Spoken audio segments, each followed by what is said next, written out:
After following Battlefield 2042 religiously since the reveal trailer, I finally got to play the beta a couple days ago along with everyone else, and from the 20 hours I put into the beta, I have a lot of thoughts. This video isn't about addressing things like bugs, but it's about addressing the things that I feel need to be worked on, most importantly, before launch. I should make it clear though, I had a really good time playing the beta. What I've seen so far has impressed me, but I believe there are vital things that need to be improved before we get to the release. This game is visually beautiful, and the map orbital has so much detail.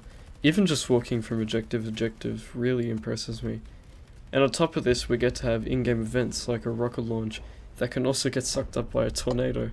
It is really fun getting to watch half the lobby drop what they're doing and just fly a helicopter into the tornado while they shoot at each other aimlessly. But despite there being 128 players in the server, Orbital is a huge map, and it really detracts from the large player count. You aren't even allowed to call in a car while not on some specific paved roads, which mean you have to sprint to your next objective. The realistic lighting has also created major visibility issues, and without the feature of 3D spotting, players are incredibly difficult to locate, especially in the jungle areas, and differentiating allies from enemies is also much harder, as every specialist looks exactly the same. Specialists are really frustrating for me, as I've imagined them to be a really good transition away from the standard Battlefield formula, but in reality they have a lot of problems. You can no longer walk up to a support and ask for ammo, as any specialist can run ammo bags, which most players choose not to, instead of opting for things like rocket launchers.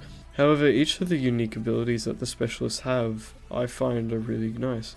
I personally found McKay to be the best, as it allows me to quickly move across the objective, but Boris's sentry gun came in useful at some points. Fork's stim gun is great at healing teammates without needing to be too close, and Casper's movement sensor was helpful in some scenarios. We need to talk about gunplay and movement though. Specialists feel quite nimble, and I'm glad they kept the Battlefield 5 mechanic of being able to slide, but I found the guns quite mixed.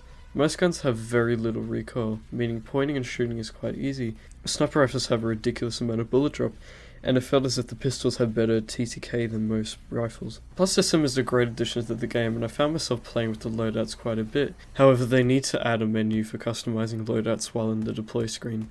The current UI feels very incomplete, and not being able to customize outside deployment means you can die instantly while trying to fix your gun. This issue is also enhanced by the horrible spawn points which very often spawn me in a group of enemies. Personally, I believe we need to be able to customize the ammo types available while deployed. Currently, ammo is split between a couple of magazine types, ranging from increasing combat range, to increasing magazine size, and to increasing damage. But once you've run out of your favorite ammo, you have to quickly switch to a different magazine type until you can find an ammo bag, which is near impossible as mentioned before. I think they should add in the customization menu an option to remove certain magazine types to increase the total ammo you have for your favorite magazines. All vehicles have gone under massive changes, and there's plenty of room to transport the 64 teammates you have around the large map. Also on top of this, the physics engine seems to have gone a complete rework. Flying aircraft has lost its skill cap in my opinion, allowing new pilots to fly more easily, but not giving you the full control of the aircraft. And to go forwards in a helicopter, you need to point the nose 80 degrees downwards, and jets feel as if they lose all speed when making the smallest of turns. I am thankful they added the ability to outmaneuver missiles, separating the new and experienced pilots apart, but this makes the life of infantry harder, as fully locked on missiles can still miss even when the helicopter is not deploying flares or attempting to dodge the incoming projectile. Infantry is also a high risk due to the huge amount of aircraft available on this map. Trying to hold B1 is a massive struggle, as you're constantly bombarded with 3 attack helicopters firing missiles at you at once. Elements of the UI are spread out and over the entire screen, making it really hard to read while in combat. And the huge banner that appears at the top of the screen is extremely annoying and obstructing. There are a lot of missing elements of the UI as well, being no map while in combat, and no scoreboard. And even when you try to revive, it is very easy to accidentally pick up somebody else's gun instead of reviving them. I think the biggest issue I had with this game, or the beta, is the optimization.